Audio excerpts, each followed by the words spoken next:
Ya, orang tua misalnya. yang sudah paham akan hal ini.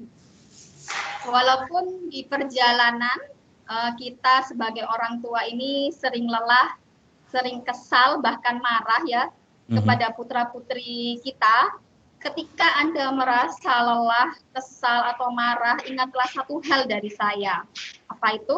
Dunia ini hanya rumah sementara. Rumah Anda selamanya adalah akhirat. Ibarat hari ini, Anda ini berjalan dengan pasangan Anda dan anak-anak Anda di belakang.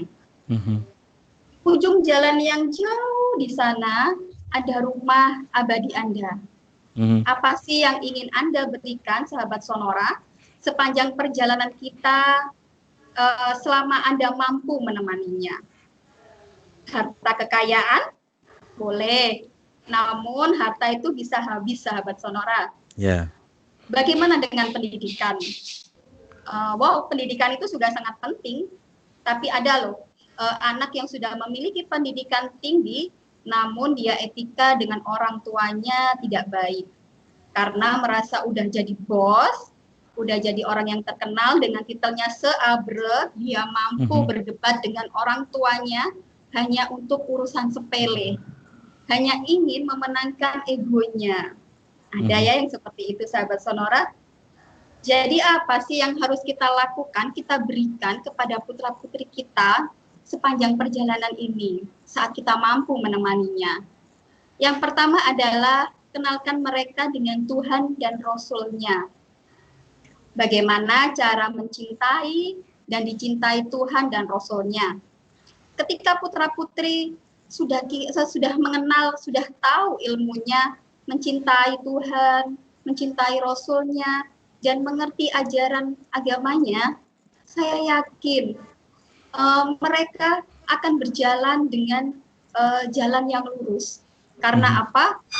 Karena Tuhan ini menciptakan semua ini dengan kebaikan. Di dalam kehidupan ini, Tuhan sudah merencanakan sesuatu hal dengan baik. Dan di dalam ilmunya Allah, di dalam Al-Quran sendiri, sudah sempurna, sudah komplit itu. Mau belajar apapun di sana itu ada. Al-Quran mengajarkan tentang harta dan kekayaan, pendidikan. Rumah ini adalah madrasah untuk putra-putri sahabat Sonora, dan ibu adalah guru yang terbaik buat putra-putri kita. Apalagi akhlak. Al-Quran ini diwahyukan kepada Nabi Muhammad SAW sebagai petunjuk bagi umat muslim agar menjadikan Al-Quran ini sebagai pedoman berakhlak dan dalam menjalani kehidupan di dunia. Baik. Tentu hal yang tidak mudah untuk hal ini dipahami oleh setiap orang tua, bahwa sekali lagi jabatan menjadi orang tua itu adalah jabatan seumur hidup. Kadangkala kita seperti yang tadi saya prolog di depan, baik Bu Titis dan juga Bu Nuri, saking sudah terlalu biasanya menganggap itu hal yang alami. Kalau saya berkeluarga, saya punya anak, ya pasti saya menjadi orang tua gitu ya. Cuma esensinya sebagai orang tua itu konsekuensinya harus bagaimana terhadap anak dan juga posisinya yang sudah mendapatkan jabatan orang tua itu tidak semua orang tua tahu. Banyak kasus nih Bu Titis dan juga Bu Nuri ya yang terjadi ketika para orang tua tidak memahami tentang kondisi bahwa dia berstatus sebagai orang tua dalam kehidupan si anak ya untuk seumur hidupnya. Banyak orang tua dalam kasus ini tidak sayang dan tidak menginginkan kelahiran si anak gitu ya. Terlepas dari alasan apa yang melatar belakanginya. Nah, apakah ada tahapan sebelumnya atau sesudahnya setelah kita memahami jabatan kita seumur hidup menjadi orang tua, ternyata juga tidak bisa dilepaskan dari kendala memaafkan masa lalu terhadap apa yang terjadi dalam diri kita. Nah, saya sebelum ke Bu Titis, mungkin Bu Nuri ini bisa menjelaskan kembali apa korelasinya setelah kita paham bahwa kita menjadi orang tua seumur hidup, kita harus punya kemampuan juga untuk memaafkan diri kita terhadap kondisi masa lalu kita. Nah, apa ini korelasinya, Bu Nuri? Iya, setelah kita sadari bahwa jabatan ini adalah seumur hidup, berarti yang harus kita lakukan apa ini? Nah, kita punya masa lalu. Kita punya masa lalu, segudang masa lalu. Ya, enggak semuanya masa lalu ini adalah baik. Yang namanya hidup, kalau kata iklannya kentang itu ya, life is never flat, hidup ini nggak pernah ada yang rata, nggak pernah ada yang lurus, bahkan ada yang mengatakan hidup ini kayak udah naik roller coaster. Nah, apa sih yang harus kita lakukan? Memaafkan masa lalu kita sebelum masuk menjadi orang tua ini, memaafkan masa lalu kita. Kenapa ini penting? Karena banyak dari kita mendapatkan masa lalu yang tidak menyenangkan dengan orang tua. Mungkin sahabat Sonora pun pernah mengalaminya. Memiliki hubungan kedekatan orang tua, anak, atau antara saudara kandung atau dengan keluarga besar itu kurang mendukung, kurang harmonis. Hubungan orang tua seperti apa sih yang tidak baik atau tidak harmonis ini, yang membuat masa lalu ini menjadi suram atau menjadi tidak baik? Yaitu pertama ini adalah simple ya, antara orang tua sama anak ini banyak tidak saling tegur sapa. Apa ada? Ada. Iya, orang tua saking sibuknya dengan pekerjaannya, berangkat pagi, pulang malam, dari hari Senin menjelang hari Senin lagi, sikap acuhnya kepada anaknya, dikiranya anak ini udah besar, udah remaja, udah nggak butuh diperhatikan, karena dia nggak perlu disuapin lagi, nggak perlu disiapkan air mandinya. Nah, akhirnya ada sikap acuh tak acuh, ada tidak saling tegur sapa, bagaimana kabar Mona, tidak mengkualitaskan pertemuan antara orang tua dan anak yang sangat benar-benar minim waktu. Ingatlah sahabat Sonora ya, jiwa anak walaupun dia udah gede, udah besar, ini tetap butuh asupan kasih sayang, tetap butuh asupan yang namanya perhatian. Dan yang lain adalah tidak adil dengan saudara lainnya. Nah, ini sering sekali terjadi, bahkan dulu saya juga pernah mengalaminya. Terkadang orang tua ini yang memiliki anak yang lebih dari satu, dengan keterbatasan pengetahuannya, mereka sering kesulitan membagi rasa sayang, rasa adilnya. Sehingga bila terjadi konflik antara anak dengan orang tua, terkadang langsung adjustment kepada anak yang terlihat bersalah. Tanpa mendengar duduk permasalahan dan tanpa mendengar dari kedua belah pihak. Malah banyak yang terjadi hukumnya ini di dalam keluarga. Kakak itu harus dihormati, apapun bentuknya kakakmu harus dihormati. Nah, adik itu harus mengalah, apapun itu. Padahal mengalah, menyayangi, menghormati itu tentunya harus fleksibel. Harus mampu melihat situasi, kondisi, dan permasalahan yang seperti apa. Hal-hal seperti itu membuat hubungan anak dan orang tua ini tidak harmonis. Ketika anak remaja, usia anak di atas 12 tahun, pikiran alam bawah sadarnya sudah terbentuk, dan mereka sudah mulai menemukan pola-pola tingkah laku yang di dalam hidupnya dia lihat, dia rasa, dan dia dengarkan. Maka ketika dia sudah menganjak remaja, ada ledakan emosional. Ledakan emosional ini ada dua arah. Yang positif, mengarahkan dia ke hal yang lebih baik gitu ya Bu Nuri ya? Atau justru mungkin akan menjadi beban. Baik, saya beralih ke Bu Titis ya, Bu Titis. Bu Titis, dari apa yang disampaikan Bu Nuri tadi, poinnya itu ada 3. Ketika kita ingin mengkondisikan anak kita itu menjadi sebuah masterpiece Tuhan, ya. Jangan terlalu menuntut anak, tetapi ya orang tuanya juga harus menyiapkan diri juga sebagai pembentuk masterpiece itu gitu ya. Apa itu? Di antara lain yang harus disadari oleh orang tua adalah kalau dia sudah menjadi orang tua, hal yang harus dia lakukan adalah forgiveness dirinya, maafkan dirinya, sehingga itu akan memberikan energi positif ketika dia memberikan services, pelayanan kepada anak-anaknya gitu ya. Kemudian yang paling penting adalah good relationship. Nah, apakah hal ini itu masih banyak tidak diketahui oleh orang tua, Bu Titis? Atau sebenarnya orang tua menjalaninya tetapi masih kurang maksimal, Bu Titis? Kebanyakan orang tua atau bagaimana, Bu Titis? Ya, rata-rata orang tua itu menjalani karena memang tidak ada pengalaman sebelumnya menjadi orang tua, jadi let it flow gitu ya, biarkan seperti air mengalir, itu nggak ada masalah dengan itu, tapi lakukan dengan responsibel, dengan tanggung jawab. Nah, tanggung jawab ini seperti apa? Ya, mengakses semua ilmu, karena kan sebenarnya orang tua ini, oke, kita mengalaminya pertama kali, tapi orang-orang sebelum kita sudah mengalami puluhan ribu jutaan kali gitu. Nah, sebagai orang tua yang cerdas, pasti ngapain kita harus belajar eksperimen sendiri kalau orang-orang lain sudah punya butir-butir koleksi ya, apa yang seharusnya lebih baik dilakukan.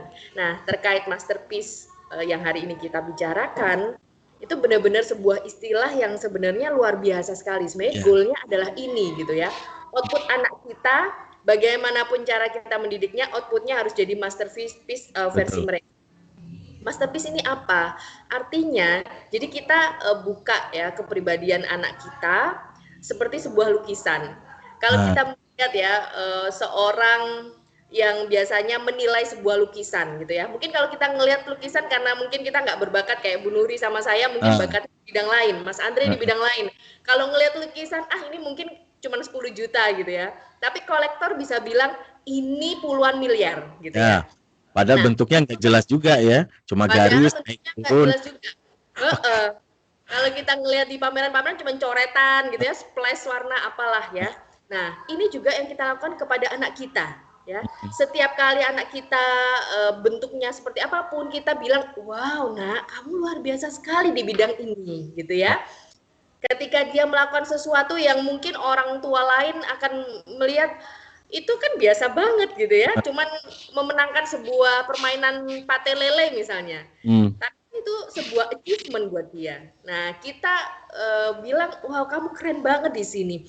Apa ya yang bikin kamu keren ini? Ini mah aku tuh bisa loh ngelihat sesuatu dari jarak jauh itu dengan tepat. Nah, itu yang harusnya kita temukan di lukisan anak kita. Jadi tugas kita sebagai orang tua adalah apapun bentuk orang tua anak kita itu menemukan sisi masternya. Kita baru paham nih, sahabat Sonora ya. Jadi kalau kita berbicara tentang topik anak adalah masterpiece Tuhan, ini bukan masterpiece yang distandarkan ya. Setiap orang tua harus sewama, anaknya semua berprestasi dan masterpiece. Setiap anak itu punya potensi, setiap anak itu punya bakat yang dititipkan oleh Tuhan ya. Punya modal ketika dia lahir yang dititipkan oleh Tuhan, tetapi kadang-kala saat orang tua tidak bisa membaca tentang potensi anak ini, justru modal yang diberikan oleh Tuhan itu tidak semakin terasa, sehingga tidak bisa lebih optimal. Nah, sebenarnya ini juga perlu diajarkan kepada kita semua, Bu Nuri dan juga Bu Titis. Bagaimana caranya, langkah awal yang harus kita lakukan untuk membuat anak bisa menjadi masterpiece versi kita. Apakah kita harus mencari tahu dulu potensi anak ini apa dan bakat ini anak apa atau kesukaannya anak ini apa? Monggo Bu Nuri mungkin bisa menjelaskan.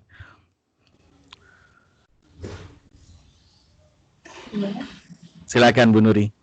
Jadi gimana caranya kita sebagai orang tua bisa tahu apa yang paling mudah untuk dijadikan masterpiece dari anak kita ini?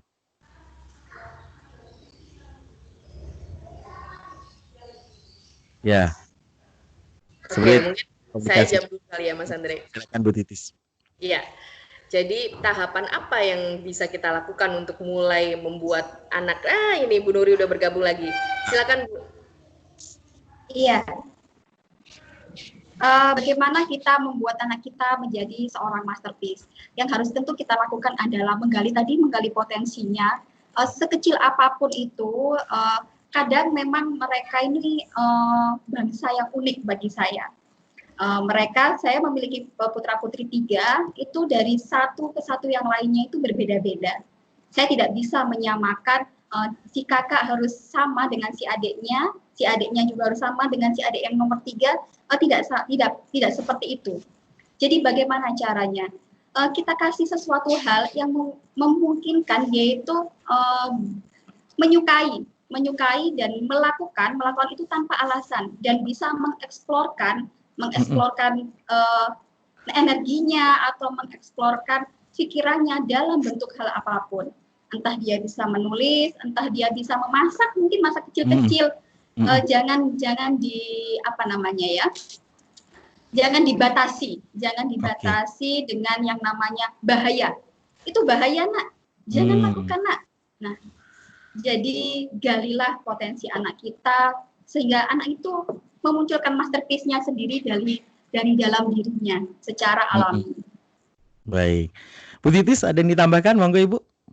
Iya. Cara paling gampang mengidentifikasi sisi kemasterpiesan anak kita. Ya, kayaknya Bu Nuri tadi udah menjelaskan ya. Mungkin saya menambahkan sedikit saja bahwa selain potensi dan juga bakat yang mesti dilihat, yaitu anak kita ketika selain bakatnya kan ada sisi-sisi yang kita nggak boleh bilang itu kurang, tapi yang tidak menonjol begitu ya. Nah, sisi yang tidak menonjol ini juga kita beri berkat gitu ya. Kita berkahi bahwa sisi tidak menonjol ini kita tanyakan kepada dia sebenarnya. Apakah ini bagian yang tidak kamu sukai atau kamu sukai tapi nggak tahu caranya bagaimana mengupgrade-nya. Nah, jadi poin orang tua sebenarnya tidak hanya menggunakan source awal dari anak-anaknya untuk mengetahui ini adalah bukan potensinya gitu ya. Iya, betul. Baik. Intinya adalah sahabat Sonora ketika kita silakan Bu Titis. Ya. Cara kedua setelah juga dan memang koneksi ini kurang oke ya sahabat Sonora, tetapi baik. Ya, Mas Andre? Ya, bisa diulang lagi ya, untuk yang pertama Ibu ya. Baik. Ya, selain menemukan potensi juga sebaiknya bertanggung jawab untuk Mas Andre? Ya. Selain juga meningkatkan potensi dan bakatnya, orang tua juga bertanggung jawab untuk meningkatkan apa yang disebut kurang gitu ya. Sehingga kalau yang bagus udah di-upgrade, yang kurang disamakan, maka inilah namanya masterpiece gitu ya. Baik. Sahabat Sonora, kadangkala idealisme orang tua untuk membuat anaknya menjadi sebuah masterpiece ini juga tidak gampang. Banyak kondisi orang tua yang masih dipengaruhi oleh cara berpikirnya, dulu aku dibentuk oleh orang tuaku seperti ini. Ya, buktinya aku bisa sukses dan mandiri seperti sekarang. Nah, kayaknya aku juga harus praktekkan juga untuk anakku. Apakah itu relate? Apakah itu direkomendasikan untuk membuat sisi anak kita lebih masterpiece ya? Nanti akan kita bahas di segmen selanjutnya. Baik sahabat Sonora, jangan kemana-mana, tetap terus di program acara Parenting Talk hasil kerjasama Radio Sonora FM 98 Surabaya dengan Talenta Coaching and Training. Dan kembali saya ingatkan sahabat Sonora ya, untuk Anda yang ingin mengenal lebih dekat Talenta Coaching and Training Center, silakan Anda bisa mengakses nomor WhatsApp-nya di 0812 361 88 799 0812 361 88 799. Karena tentu saja untuk Anda yang japri ke nomor WA ini, rekan-rekan dari Talenta Coaching and Training Center akan memberikan free online konsultasi parenting untuk Anda guna para orang tua yang perlu strategi mendidik anak di saat ini yang masih dalam situasi pandemi. Baik, kita akan kembali lagi setelah yang satu ini. 98,0 Radio Sonora FM 98 Surabaya. Masih di program Parenting Talk hasil kerjasama Radio Sonora dengan Talenta Coaching Training Center. Pagi hari ini kita lagi membahas sebuah topik bahasa menarik Sonora ya. Bagaimana anak kita bisa menjadi masterpiece Tuhan. Ini levelnya sudah masterpiece Tuhan loh ya, bukan masterpiece manusia gitu ya. Harapannya seperti itu. Bagaimana cara mewujudkannya? Pasti kita juga bisa melakukannya gitu ya. Di segmen pertama kita tadi sudah membahas bahwa perlu kesadaran pada setiap orang tua bahwa pada dasarnya jabatan menjadi orang tua ini adalah jabatan seumur hidup. Situasi dan masalah apapun yang Anda hadapi dalam perjalanan hidup itu, ingat, ketika ketika Anda merasa lelah menjadi orang tua karena terkait dengan pola komunikasi Anda yang tidak oke dengan anak dan memberikan energi yang buruk bagi Anda harus sadar itu hal yang wajar terjadi. Karena jabatan Anda adalah orang tua seumur hidup, ya. Tidak ada kata Anda langsung Anda kasih kepada suami Anda atau pasangan Anda, ya, aku berhenti menjadi jabatan sebagai ibunya, tolong gantikan. Nggak ada ceritanya kayak gitu, ya. Begitu juga ayahnya, gitu ya.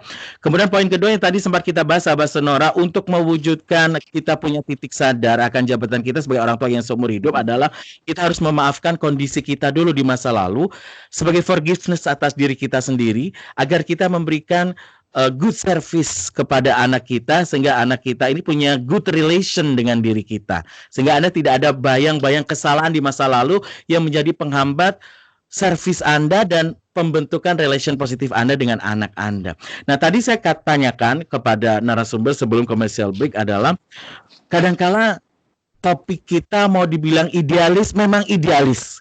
Karena levelnya sudah masterpiece Tuhan. Tapi kita tadi sudah dipahamkan bahwa setiap orang tua punya sisi masterpiece ala dirinya sendiri-sendiri. Ya, jadi tidak boleh disamaratakan. Poin yang kita tekankan dalam penggunaan istilah masterpiece di sini adalah gali potensi dan kelebihan anak yang tentu saja antara setiap anak dalam keluarga, anak 1, 2, 3 itu pasti berbeda. Gitu ya. Cuma bagaimana cara menggalinya itu menjadi PR dari orang tua. Jadi langkah paling gampang untuk Anda ingin mewujudkan anak menjadi sosok yang masterpiece, gali hal yang paling disukainya. Tadi saya sempat tanya ya sebelum commercial break, bagaimana kita orang tua yang ingin anak kita ini idealis, sempurna gitu ya. Tapi kita masih terbayang-bayang oleh pola asuh orang tua kita sendiri terhadap diri kita di masa lalu. Ada dua sisi ini, Bu Nuri dan juga Bu Titis ya. Sisi yang pertama mengatakan, kerasnya orang tua mendidik saya, membuat saya menjadi pribadi yang survive, kata orang tua. Membuat diri saya menjadi pribadi yang tangguh. Dan saya bisa sampai menjabat posisi seperti sekarang, berhasil dalam konteks kebutuhan dan pangan sandang karena orang tua didik saya yang keras gitu ya. Tetapi saya nggak yakin juga nih kalau saya ajarkan apa yang diajarkan oleh orang tua saya ke saya, terus saya ajarkan ke anak saya juga pas. Nah ini dilemanya kebanyakan orang tua tahu hasilnya positif, tetapi khawatir juga nggak pas karena zamannya udah beda. Bagaimana Bu Nuri menanggapi situasi seperti ini? Galaunya para orang tua nih. Iya Mas Andre, memang kita ini pasti dalam waktu usia remaja yang kita lihat ini dominannya ini kepada siapa? Kepada ibukah atau sosok seorang ayahkah? Nah, ini setelah kita jadi remaja, kita ini menyerap secara tingkah lakunya, bahkan secara kata-kata, secara detail-detailnya itu kita serap.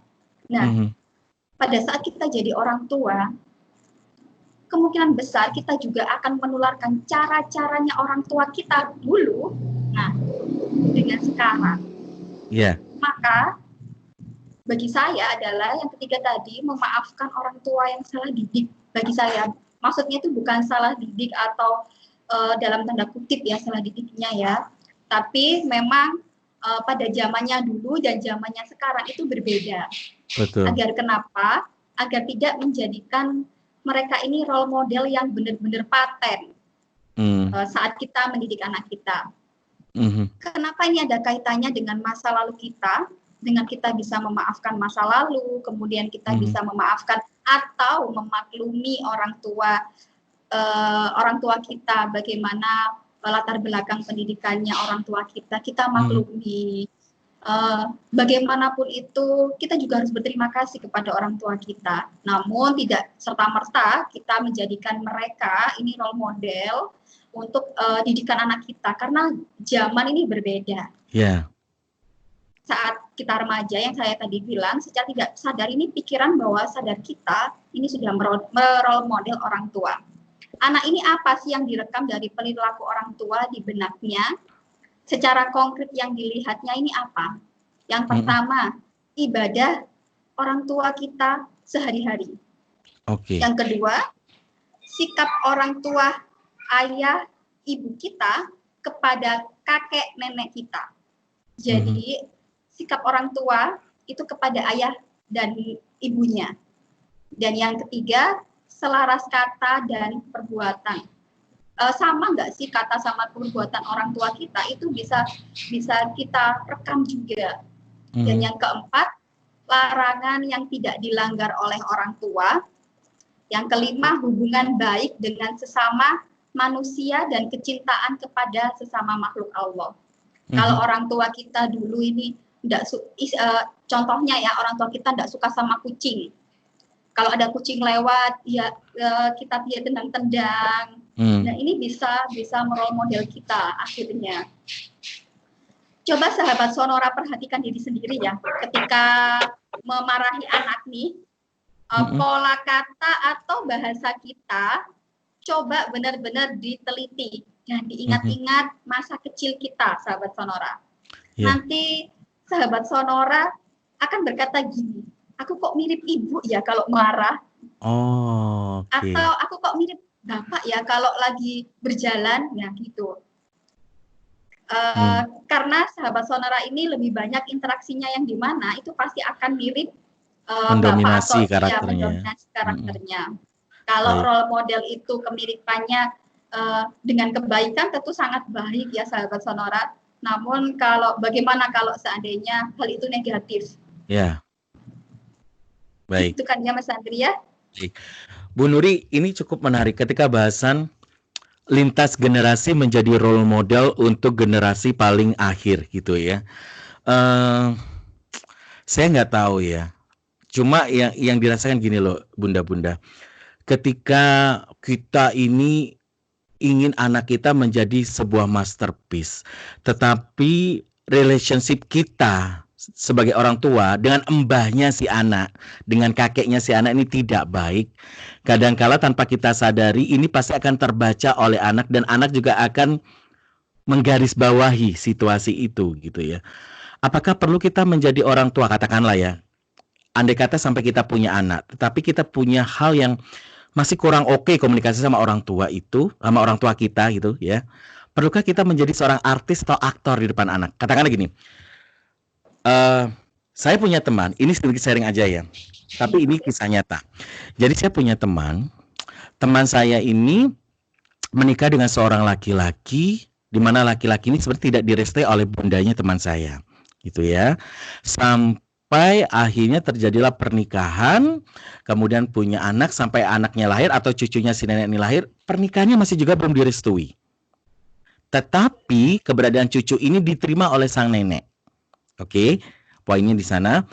Nah, kemudian teman saya ini yang cewek ya, yang cewek kebetulan, dia itu selalu sharing dan selalu istilahnya yang menjadi hambatan bagi dirinya itu, aku tuh ingin mencontohkan ke anakku itu bahwa mama dengan nenek itu sedekat ini loh, tetapi situasi itu belum terbangun karena masalahku di masa lalu itu dengan ibuku.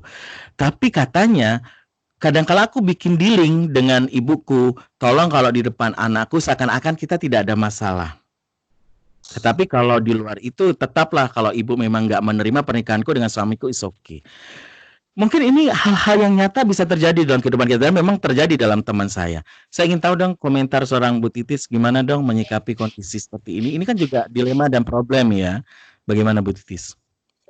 Iya, kalau melihat dari case-nya tadi, sebenarnya orang tua sudah cukup dewasa ya untuk tahu bahwa apa yang terjadi dengan masa lalunya itu tidak perlu kemudian anak mengetahui secara detail gitu. Nah, terkait pernikahan yang tidak direstui, ini sebenarnya harus diselesaikan terlebih dahulu gitu ya. Seperti tadi kata Bu Nuri, apapun yang sudah terjadi itu tidak hanya let it go, tapi sebenarnya kalau masih ada perentil-perentil problem itu juga mesti diurai gitu ya. Jadi tidak hanya dilupakan, tapi yang belum selesai juga diselesaikan. Nah, kalau sudah terjadi pernikahan, sebenarnya yang perlu dirajuk, dirayu adalah mama kan, siapapun yang tidak menyetujui. Karena toh juga sudah terjadi pernikahan, sudah ada anak gitu. Makanya kan kadang orang bilang ya udah kalau emang cinta banget buktikan gitu dengan bertanggung jawab pada pernikahan itu, kemudian rumah tangganya bahagia dan lain-lain. Karena itu sebagai resep jitu untuk menyelesaikan, mengurai orang-orang yang tidak yang sebenarnya mempertanyakan apakah ini akan berhasil gitu. Jadi buat pernikahan yang berhasil dulu, kemudian ya itu jadikan sebagai senjata untuk menunjukkan bahwa maafkan kami. Baik. Ya, tentu saja ini kan menjadi kendala yang juga sangat mendasar. Mungkin kalau situasinya seperti cerita teman saya, betul kata Bu Titis, sudah pada dewasa semua cara berpikirnya. Tetapi dalam situasi yang kedua-duanya belum bisa menerima keadaan, sementara dia harus mewujudkan anaknya menjadi seorang masterpiece. Bu Nuri, monggo bisa mengomentari. Bisa menambahkan apa yang dijelaskan Bu Titis tadi. Iya, Mas Andri. Betul katanya Bu Titis tadi, saya hanya menambahkan saja. Terkadang saat putra-putri kita ini sudah dewasa, walaupun saya belum punya putra-putri yang sudah menikah ya, dan dengan kondisi sebelumnya saya awalnya kondisinya sama, bukan berarti tidak direstui, tapi ada halangan lain. Namun di sini saya sangat bersyukur kepada ibu saya.